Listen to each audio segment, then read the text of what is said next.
نہ صرف ایک دروازہ بلکہ راستہ بھی ہے اور پھر منزل ہے۔ اس لیے ہم میں سے زیادہ تر مسیحی لوگوں کو طریقہ کار کو سیکھنے کی ضرورت نہیں ہے۔ ہم میں سے کتنے ہیں جنہوں نے پچھلی بار کوئی غلطی کی ہو؟ شاید ہم میں سے کوئی بھی نہیں ہے جس نے کبھی غلطی کی ہو، لیکن وہ باتیں جو آپ کو اپنی غلطی کرنے سے پہلے اپنی منزل کی جانب بڑھنے سے سیکھنی ہے۔ میں نہیں چاہتا کہ میرے مرنے پر کوئی سوگ کرے۔ میں اپنے مرنے کے دن توبہ نہیں کرنی چاہتا۔ میں اپنے مرنے کے دن کچھ نہیں چاہتا سوائے تمجید کے۔ یہ سب ہے جو میں چاہتا ہوں۔ وہاں کوئی گناہ نہیں بلکہ آپ اور میں ہوں گے، اے خداوند۔ اس لیے دروازہ تنگ ہے اور راستہ سکڑا ہے جو زندگی کو پہنچاتا ہے۔ دیکھیں، خدا کے لوگ دکھ اٹھاتے ہیں خدا کے سیدھے راستہ سے۔ یہ دنیا میں سب سے عجیب بات ہے۔ میں نے کبھی ایسا وقت نہیں دیکھا جیسا ابھی ہے کہ لوگ ناراض ہیں کیونکہ باتھ روم وہ پہلے نہیں گئے۔ میں نے ایسا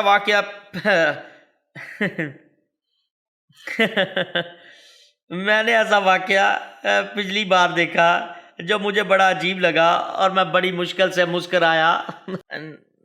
ایک آدمی وہاں کھڑا تھا۔ نہیں ایسا نہیں، یہ بہت سیدھی بات ہو جائے گی جو آپ کے ساتھ بانٹنے لگا ہوں۔ میں بتاتا ہوں جو میں نے دیکھا، کیونکہ دروازہ تنگ ہے اور وہ راستہ سکڑا ہے جو زندگی کو پہنچاتا ہے اور اس کے پانے والے تھوڑے ہیں۔ دوسرے لفظوں میں اس تنگ دروازے سے داخل ہونے والے بہت کم ہیں، جبکہ دوسرا دروازہ ہجوم سے بھرا ہے۔ اور آپ نے شاید عموماً اپنی زندگی میں دیکھا ہوگا، جب کبھی بھی آپ بھیڑ والی جگہ پر گئے ہیں، وہاں کچھ نہ کچھ گناہ ضرور ہوتا ہے۔ یہ وہ ہے جو کچھ نہ کچھ ہمارے اخلاق پر اثر انداز ضرور ہوتا ہے۔ لیکن جب آپ تنگ دروازہ سے داخل ہوتے ہیں تو وہاں پاکیزگی ہوتی ہے اور ان کو دقت دیتی ہے جو دنیا دار ہیں۔ میرا مقصد سادہ ہے۔ آج کی صبح اکثر لوگ ہوتے ہیں جو یہاں بیٹھتے ہیں، وہ کسی سے کتراتے ہیں کیونکہ وہ بڑا مضبوط ہے، جبکہ یہاں ہر جان کے لیے خوراک موجود ہوتی ہے۔ وہ جا کر کہتا ہے کہ اس نے ساری بات چیت کی لیکن وہ نہیں ہلا۔ اگلی بات وہ کہتا ہے کہ جھوٹے نبیوں سے خبردار رہو۔ کیا یہ حیرانی کی بات نہیں کہ جب نئے عہد نامہ کے نبیوں کی بات کی جاتی ہے تو یہ پرانے عہد نامہ کے نبیوں کی بات نہیں کرتی ہے؟ جھوٹے نبیوں سے خبردار رہو کا مطلب ہے کہ ایک دروازہ تنگ ہے جبکہ دوسرا چوڑا ہے، اور پھر وہ فرماتا ہے کہ جھوٹے نبیوں سے خبردار رہو، کیونکہ بہت دفعہ بہت سے منات لوگوں کو چوڑے دروازہ کی طرف لے جاتے ہیں۔ ٹیم، اس راستے سے جاؤ، یہ آسان ہے، اور بذات خود اور لوگوں کو بھی غلط راہوں کی طرف لے جاتے ہیں۔ وہ فرماتا ہے کہ جھوٹے نبیوں سے خبردار رہو جو تمہارے پاس بیڑوں کے بیس میں آتے ہیں۔ وہ مسیحوں کی معنی نظر آتے ہیں، وہ خدا کے لوگوں کی معنی نظر آتے ہوں گے۔ کیا آپ کو پتا ہے کہ آپ کو جو سب کچھ کرنا ہوگا کہ کسی منات کو سوٹ پہنے دیکھو، گڑی باندھے، اچھے کٹے ہوئے بال، آپ کو ایک اپنے خادم کی معنی نظر آئے گا، لیکن باطن میں وہ پھاڑنے والے بھیڑیے ہیں۔ اس دنیا میں بہت سے ایسے خادمین ہیں جو لوگوں کے ساتھ کاروبار کرتے ہیں اور وہ لوگوں کے وسیلہ سے کروڑ پتی بنتے جاتے ہیں، اور حتیٰ کہ وہ کسی کو بھی خوراک نہیں دیتے۔ آمین۔ اور یسوع مسیح اس پوری تمثیل میں کہتے ہیں کہ آپ کے پاس انتخاب ہیں۔ کوئی مسئلہ نہیں کہ آپ کس کلیسیا میں جاتے ہیں، لیکن میں اپنی پوری کوشش کرتا ہوں کہ بہتر سے بہتر کر سکوں۔ لیکن جب آپ دوسری کلیسیا میں جاتے ہیں تو آپ کو پہلے اپنا اس سے ٹیسٹ کرانا پڑتا ہے۔ سب سے پہلے آپ کو غیر زبان میں دعا کرنی آنی چاہیے۔ میں آپ کو صرف بتانا چاہتا ہوں کہ وہ اس بات کو یقینی بناتے ہیں کہ آپ کو غیر زبان میں دعا آتی ہے، کیونکہ اگر آپ غیر زبان نہیں بولتے تو یہ بڑا عجیب لگے گا۔ وہ روح القدس کے بپتسمہ سے معمور نہیں ہے، جس کا مطلب ہے کہ اس کا خدا کے ساتھ رابطہ صحیح پیمانے پر نہیں ہے۔ اس کا مطلب یہ نہیں ہے کہ وہ برا آدمی ہے۔ آپ بہت سے اچھے بیپٹسمہ نادوں کو ملتے ہیں جو کہتے ہیں کوئی بات نہیں اگر آپ بپتسمہ یافتہ نہیں ہیں، لیکن آپ کے پاس انتخاب ہے، کیوں نہ خدا سے بہترین حاصل کریں۔ وہ فرماتا ہے کہ جھوٹے نبیوں سے خبردار رہو جو تمہارے پاس بیڑوں کے بیس میں آتے ہیں لیکن باطن میں حقیقی طور پر پھاڑنے والے بھیڑیے ہیں۔ اب اگر آپ آیت 24 کو دیکھیں تو یہ بتاتی ہے کہ ایک تمثیل دو دروازوں کی بابت ہے جبکہ دوسرے انتخاب کی بابت۔ آیت 24 بتاتی ہے، پر جو کوئی میری یہ باتیں سنتا اور ان پر عمل کرتا ہے یہاں پر پہلا انتخاب ان پر عمل کرتا ہے، صرف سنتا ہی نہیں بلکہ ان پر عمل بھی کرتا ہے۔ یہ انتخاب نمبر 1 ہے۔ وہ اس عقل مند آدمی کی مانند ٹھہرے گا جس نے چٹان پر اپنا گھر بنایا۔ ابھی لوکا بڑی صفائی سے بیان کرتا ہے اور ہمیں زیادہ علم دیتا ہے، اور جب وہ بتاتا ہے کہ لوکا فرماتا ہے کہ وہ اس عقل مند آدمی کی مانند ہے۔ نمبر 1، اس نے کھودا، وہ کہتا ہے کیا کسی نے کبھی کوئی گڑھا کھودا ہے؟ یہ کام کرتا ہے، خاص کر ٹیکسس میں جہاں کالے لوگ کام کرتے ہیں۔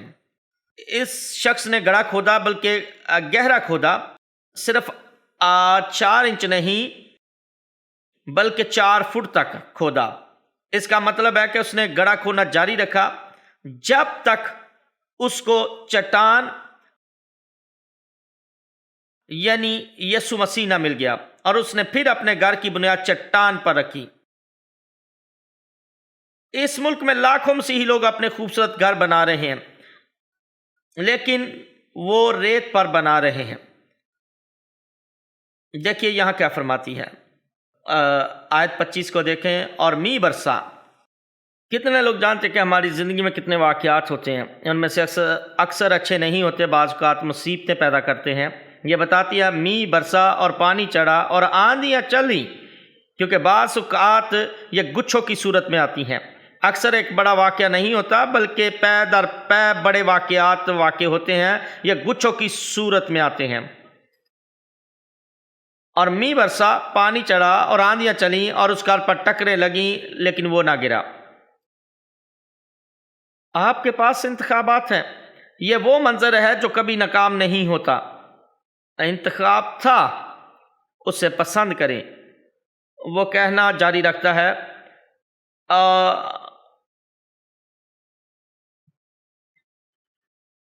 اور ان میں سے کوئی بھی اور وہ نہ گرا کیونکہ اس کی بنیاد چٹان پر تھی۔ اس کا مطلب ہے کہ اس نے گہرا کھودا اور صحیح بنیاد رکھی اور اس لیے نہیں گرا۔ اس کا ہرگز مطلب نہیں کہ اس کے پاس بہت اچھا گھر تھا، بلکہ اس کا مطلب ہے کہ اس نے اپنی کوشش سے نجات یعنی چٹان کو تلاش کیا۔ اور وہ کہنا جاری رکھتا ہے جو کوئی میری یہ باتیں سنتا ہے اور ان پر عمل نہیں کرتا۔ یہ انتخاب نمبر 2 ہے۔ ایک انتخاب کا نام عمل کرنا ہے اور دوسرے انتخاب کی سچائی عمل نہیں کرنا ہے۔ میں آپ کو شتیہ بات بتاتا ہوں کہ دونوں نے گھر بنائے ہوں گے۔ ایک نے ریت پر گھر بنایا اور اندر باہر سے خوبصورت پھولوں سے رنگدار کیا، اور اس نے آدھے سے زیادہ وقت اپنے گھر کی خوبصورتی پر استعمال کیا۔ لیکن زندگی کی سہولتیں ابھی آنا باقی ہیں، مصیبتیں بڑھ رہی ہیں۔ ہر دن چمکنے والے سورج کی مانند نہیں ہوتا۔ آپ جانتے ہیں کہ جب میں نے نجات پائی، اسمبلی آف گاڈ کے ایک بھائی نے مجھے بتایا کہ ابھی آپ نجات یافتہ ہیں اور آپ کو روح القدس مل چکا ہے اور اب سب کچھ بہتر ہو جائے گا۔ ہر روز آئس کریم سے پیٹ نہیں بھرتا، اس لیے کسی بات کی فکر نہ کریں۔ اور میں نے اس بات پر ایک ہفتہ ایمان رکھا اور میں نے اس بات کو قبول کیا کہ ابھی کچھ مسئلہ باقی ہیں۔ یہ کہتی ہے کہ یہ اس بے وقوف آدمی کی مانند ہے جس نے اپنے گھر کی بنیاد ریت پر رکھی۔ اس کا مطلب ہے کہ اس نے ریت کو نہیں کھودا بلکہ اس نے اپنی ہر ایک چیز کو لات مار کر راستے سے ہٹا دیا، اور گہری کھدائی کے لیے کوئی گڑھا نہ کھودا بلکہ اس نے سیدھا ریت پر اپنی بنیاد رکھ دی۔ پھر می برسا اور پانی چڑھا اور اس کے گھر کے ساتھ آندیاں ٹکرائیں اور اس گھر کو صدمہ پہنچا اور وہ گر گیا۔ میں ایمان رکھتا ہوں جیسا کہ لوکا بیان کرتا ہے کہ وہ گھر فی الفور گر پڑا۔ اس کا مطلب ہے کہ وہ گھر اس قابل نہیں تھا جب زندگی میں مصیبتیں آئیں ایک پل کے لیے کھڑا رہ سکے، بلکہ فوراً گر گیا اور وہ گھر برباد ہو گیا۔ آپ کے اور میرے پاس انتخابات ہیں۔ آپ کا ہر انتخاب آپ کی منزل طے کرتا ہے، اس لیے عقل مندی سے چنیں پھر عقل مندی سے چنیں۔ ابھی فوراً یہاں پر انتخاب مت کریں۔ آپ کا انتخاب اگلے 5 سالوں کی فصل کاٹے گا، لہٰذا جو کچھ بوئیں گے وہ اگلے سال کاٹیں گے۔ اس لیے اگر آپ کا انتخاب اگلے 5 منٹ کے لیے ہے پھر یہ بہت برا ہے۔ انٹرنیٹ کی بے حیائی پر غور کریں۔ اگر یہ آپ کو صرف 5 منٹ کے لیے خوشی دیتی ہے لیکن بعد میں آپ نے زندگی بھر اس کے عادی ہو جانا ہے، پھر آپ بھٹکے ہوئے اور تھکے رہتے ہیں۔ اب ہمارے پاس ایک بھٹکی ہوئی اور تھکی ہوئی نسل ہے جس نے اس کے ساتھ کبھی جینا نہیں سیکھا۔ دیکھیں، یہ پہلی عورت نہیں ہے جو اس کے ساتھ آئی، بلکہ اس کے گھر میں اس کے کمرے میں ٹیلی ویژن سیٹ تھا اور مناد مبشر نے ریت کے خلاف منادی کی۔ یہ ایک آنکھ والی ابلیسی قوت تھی۔ اب یہ آپ کی پاکٹ میں رہتا ہے، جیب میں رہتا ہے، 1 گھنٹے والا ابلیس ہے، اور آپ اس کو نکالتے اور دیکھتے رہتے ہیں جہنمی گوگل کو اور آپ ہر ایک چیز کو ننگا دیکھتے ہیں جو بھی سامنے آتی ہے۔ ابھی آپ اس کے ساتھ کیسے نپٹیں گے؟ آپ جانتے ہیں کہ سماجی پلیٹ فارم کا مطلب برے بننا نہیں ہے، بلکہ وہ برے ہوتے ہیں، وہ کبھی بھی اچھے نہیں ہوتے۔ کیا کبھی آپ نے یوٹیوب پر ویڈیوز دیکھی ہیں؟ ہر ویڈیو آئے مجھے دیکھنے دیں، یہ شروع ہوتی ہے، پھر آپ اگلی ویڈیو پر چلے جاتے ہیں۔ ہر ویڈیو دوسری ویڈیو کے ساتھ جڑی ہوتی ہے اور آپ ایسا کرنا جاری رکھتے ہیں، اور آپ کو پتہ بھی نہیں ہوتا کہ آپ اس میں کتنے مگن ہو جاتے ہیں اور کتنی دور چلے گئے ہیں۔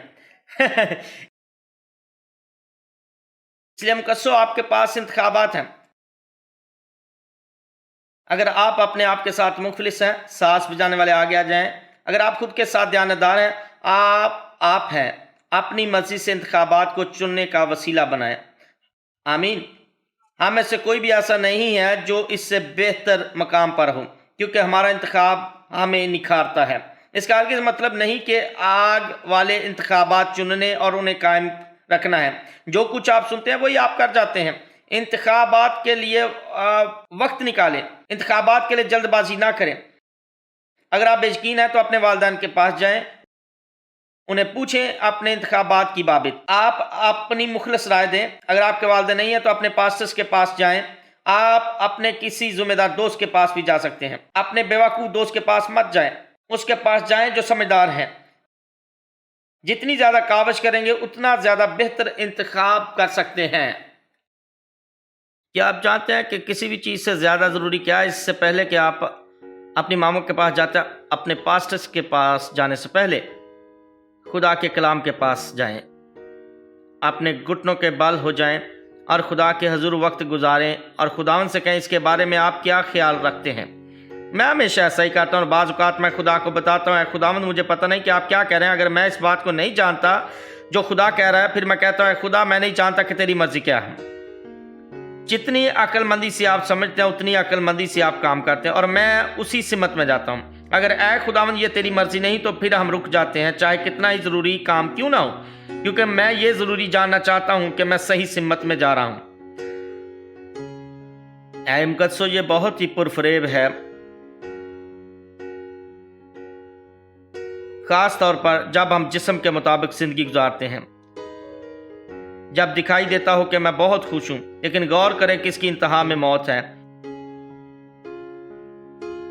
آئے ہم سب اپنے سر کو جھکائیں، آئے ہم سب اپنے سر کو جھکائیں۔ اے راستی کے خدا، آج کی صبح ہم تیرا شکر کرتے ہیں کہ تو نے ہم مثال کی کتاب میں سے اپنے بیٹے یسوع مسیح کا کلام بخشا۔ اے خداوند ہماری مدد فرما اس بات کو سمجھنے میں، اس راستے کی جو اے خداوند ہماری نہ صرف ابتدائی نجات ہے، بلکہ ہر ایک پاکیزگی کے قدم اور ہر ایک بڑھتے قدم میں ہم تجھ پر نظر کرتے ہیں۔ اے خداوند تو نے ہمیں بتایا کہ ہم تیرے بغیر کچھ بھی نہیں کر سکتے۔ آئیں اس کمرے میں ہم سب اپنے قدموں پر کھڑے ہوں، اگر مناسب سمجھیں آئیں اپنے خداوند تک اپنے انتخابات کی بدولت پہنچنے کی کوشش کریں۔ ہو سکتا ہے جھوٹ آپ کے سامنے ابھی کھڑا ہو۔ اے خدا، جتنے انتخابات میرے پاس ہیں مجھے دانشمندی عطا کر تاکہ میں انہیں جان سکوں۔ اے خدا، میں صحیح راستے پر چلنا جاننا چاہتا ہوں۔ اے خدا، مجھے روشنی عطا کر۔ آئے ہم سب خداوند کے چرنوں میں آ جائیں، خدا سے کہیں کہ وہ آپ کو صحیح انتخابات چننے کے لیے دانائی بخشے۔ اے خدا، مجھے سمجھداری عطا کر تاکہ میں تیری راہ پر چلوں۔ آئے خدا کے حضور آ جائیں، خدا آپ سے محبت رکھتا ہے۔ ہاللویا، ہاللویا، خدا کی تمجید ہو۔ اے خدا، ہم تیرے پاس آتے ہیں، یسوع مسیح کے نام سے دانائی مانگتے ہیں تاکہ تو ہمیں دانشمندی عطا کرے، نہ کہ ہم صرف اپنی مرضی سے انتخابات کریں۔ بلکہ ہمارا انتخاب صحیح ہو۔ تو ہمیں اپنا لباس عطا کر جو ہمیں منور کر دے، جس کے وسیلہ سے ہم اپنے آپ کو دیکھ سکیں۔ اے باپ، ہم یسوع مسیح کے نام سے مانگتے ہیں، آمین آمین۔